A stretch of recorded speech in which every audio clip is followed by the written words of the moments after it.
New introduction here. I want to get everybody's attention for what I feel will be a lucrative opportunity. It's the first ever NYSE marijuana IPO. We're making history here, and I feel this is just the first stepping stone in what is going to be the start of many IPOs on both the NASDAQ and the NYSE.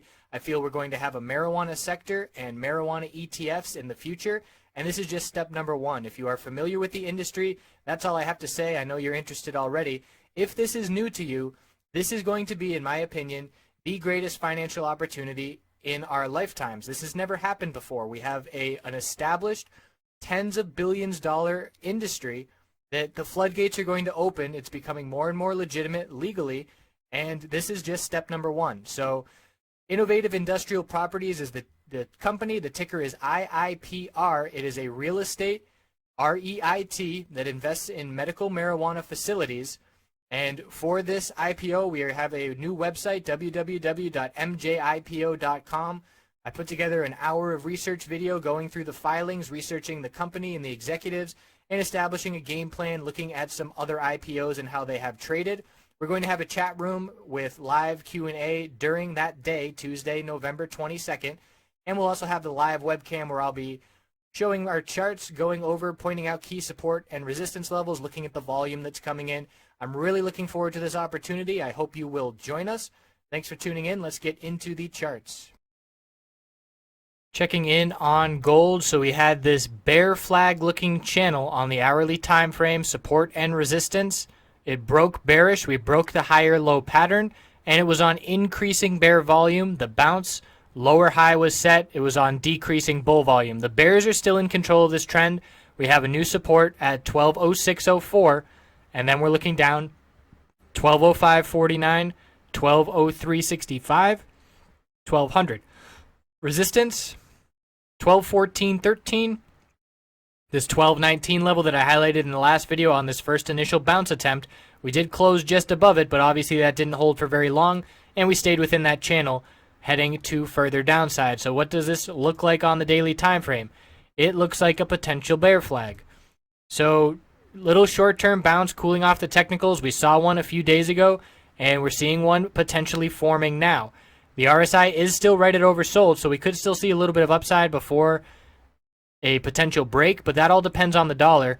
And the dollar made a bull break this morning from this pattern that we were watching in the video yesterday. So a bull break for the dollar, a bear break for gold, and now looking at the bull flag looking daily time frame for the dollar, consolidation, normal and healthy for the bulls. If we get continuation and a move up towards the recent highs, I do expect gold to break 1200, and I do expect the bear miners to see a nice break to the upside. So checking back in on the weekly time frame for gold, and it's an attempt at a bullish reversal candlestick. We'll see how the next couple of days goes, but it's really just all about this support, and you can see how important that 1200 level is, because if we lose that, we're heading down to 1185, then down to 1180, and that's the last thing that the bulls want to see. So checking back in on the miners, let's look at the bears. Big upper wick of profit taking on those bear miners because we did have strength, and what stood out to me at the end of the day, as we did see a big strong move in those miners, was, let's look at the hourly for gold. It was a bullish candlestick on the hourly. And it was this candlestick right here, the last hour of trading today. And as this was occurring, as this little green candlestick was occurring, the S&P 500 had a really bullish hour as well, hitting all-time highs. So you had gold and the market heading in the same direction. Obviously, the correlation has been inverse normally recently, but for this 1 hour, that is what let us see a run in the bull miners. And let's look at that on the shorter-term time frame here. 5-minute chart here. So look at this last hour for NUGT. Just straight up because gold and the market were heading in the same direction. So that changed the shape of the candlesticks on the daily, showing a lot of profit taking and a close down at the low on the bear miners. So I'm watching the low of consolidation, 3120 for JDST, and the high of the lower high bounce attempt, 4140. That's the range to be watching, the low and the high from those past couple of days. And the same thing on dust. Tightening range, the low of consolidation, 4620. High of the bounce attempt, 5642. And we look at the bulls with their nice strong close indicating potential continuation into tomorrow.